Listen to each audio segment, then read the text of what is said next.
Dikisahkan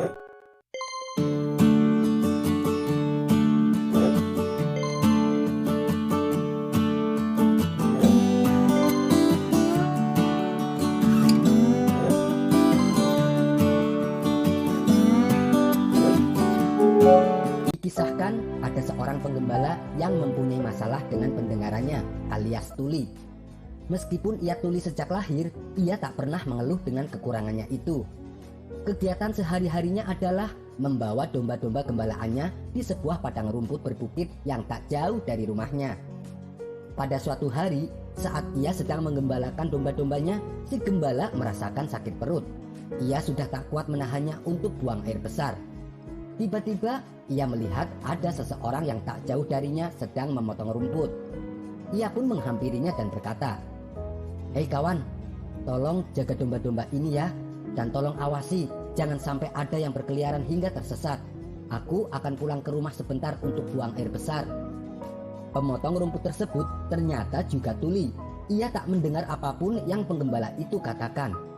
Si pemotong rumput mengira kalau si penggembala mau meminta rumputnya. Ia pun menjawab, "Enak saja, mengapa kau tidak memotong rumputnya sendiri? Aku di rumah juga banyak hewan ternak yang harus kuberi makan.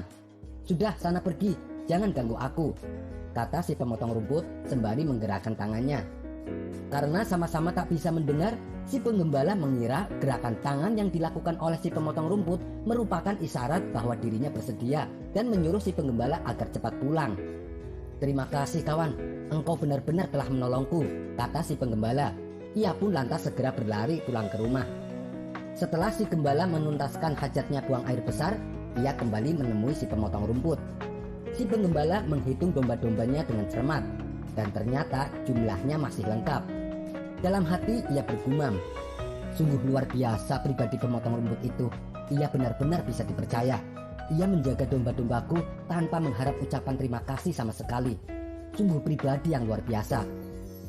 Oh iya, salah satu dombaku kan ada yang pincang. Lebih baik aku berikan padanya sebagai rasa terima kasihku. Ini akan menjadi makanan yang lezat untuk keluarganya." Si penggembala lalu memanggul domba tersebut dan menghampiri si pemotong rumput. "Hei kawan, terimalah hadiah dariku karena engkau telah menjaga domba-dombaku," kata si penggembala sambil menunjukkan domba pincangnya. Melihat hal itu, si pemotong rumput malah menjadi marah. "Dasar kurang ajar, aku tak melihat apapun yang terjadi selama kamu pergi. Kenapa kamu malah meminta tanggung jawab atas pincangnya kaki dombamu?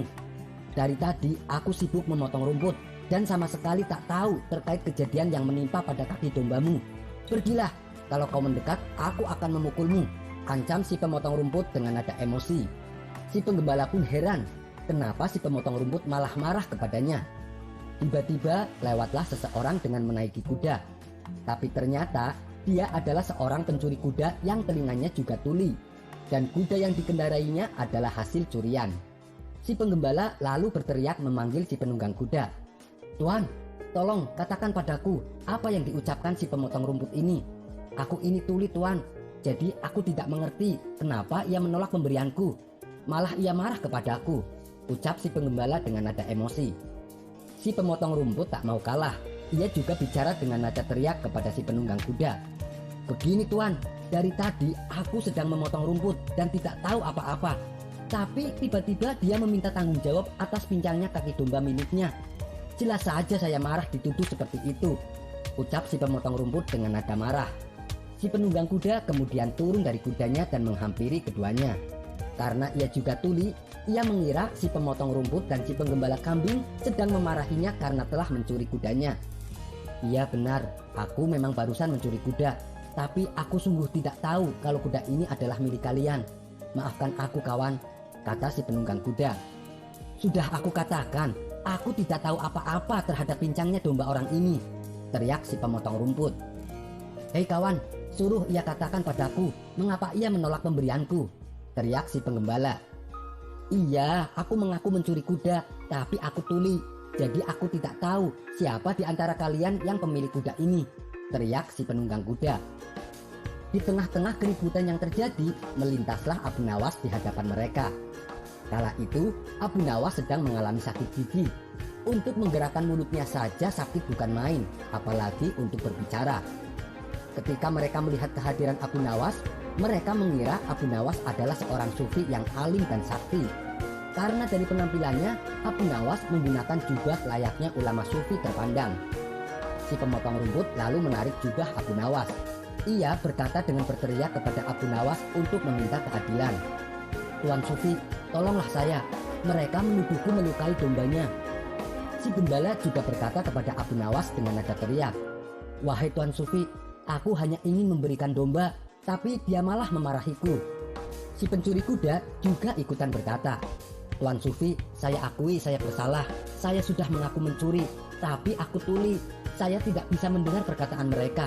Jadi saya tidak tahu siapa sebenarnya pemilik kuda ini." Mendengar pengaduan mereka dengan nada teriak, membuat sakit gigi Abu Nawas bertambah tidak karuan. Ia hanya bisa menatap tajam penuh amarah ke arah mereka. Mata hitam Abu Nawas menusuk tajam ke mata mereka bertiga secara bergantian.